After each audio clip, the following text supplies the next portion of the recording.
Hello everyone! I am so excited to be here. Today I'm sharing with you the 5 principles of infographic layout that I learned. My name is Maggie Shi. I'm a data scientist and data designer with a passion for social good. Like some of you, I don't have formal training in design. In fact, I'm a total science nerd. Before I learned graphic design principles, whenever I see a great piece of design, all I could say was, "It looks amazing!" And beyond that, I often have a hard time articulate what exactly is good about it. If you are like me, then this talk is for you. By the end of it, you will have the language to analyze design layouts and apply the learning in your own work. Okay, let's dive in. When it comes to infographics, the first principle I can think of is negative space. It is the empty space around and between objects. Negative space is a great way to create emphasis. This is especially important for infographics, because infographics can easily look busy with a lot of information. However, some great designs I've seen, they all have that clean feel and allow readers to breathe, such as this one. And this one.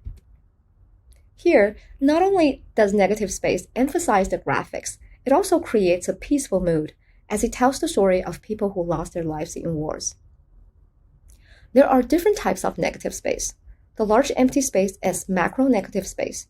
And if you look at the legend, the small negative space in between each element is micro-negative space, which often relates to typography.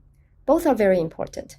In fact, negative space is so important that I heard in design schools, it's often the first thing they teach.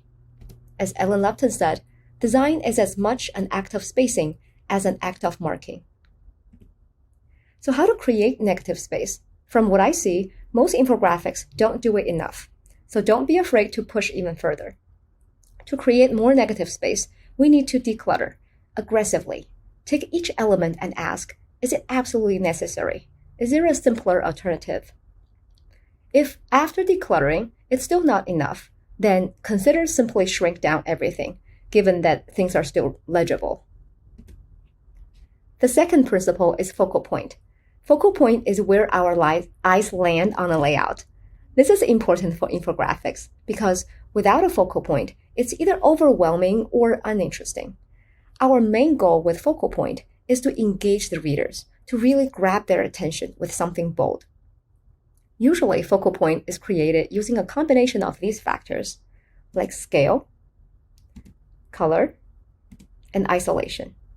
Let's look at an example. In this example, it looks to me that the focal point is at the upper right corner. Why? Because I see that it is larger in scale, it's more vibrant in color, and it's isolated from the rest. But how about small multiples?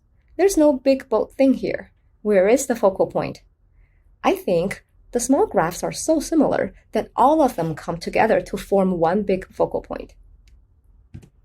Next up is hierarchy, the arrangement of elements by their relative importance.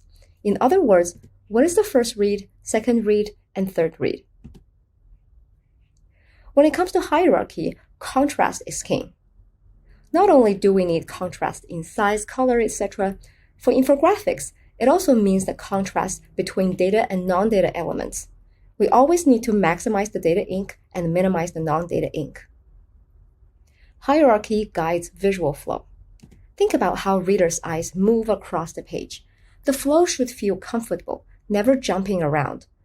The flow could be natural, from left to right, top to bottom, as we do in North America, or it could be guided in a zigzag or even circular manner.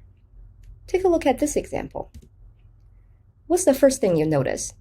How about the second? This is my answer.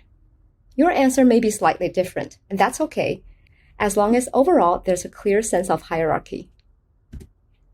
The fourth principle is repetition, the reusing of similar elements in design. This is used a lot in infographics.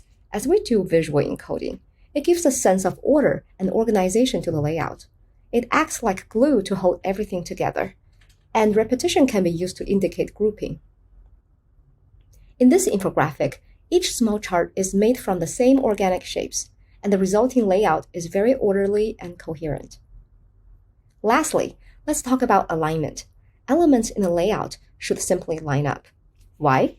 Because this makes infographic look clean, organized, and readable. Things could align against the edge or towards the center. but be really careful when mixing different alignments. In most cases, they don't look very good. We can think of alignment both at macro and micro levels.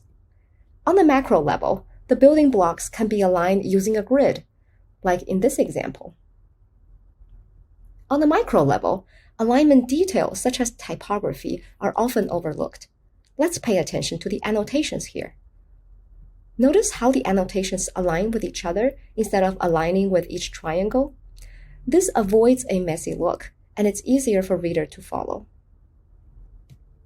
So there you have it, the 5 principles of infographic layout. If you find this helpful, I invite you to join me on this exercise.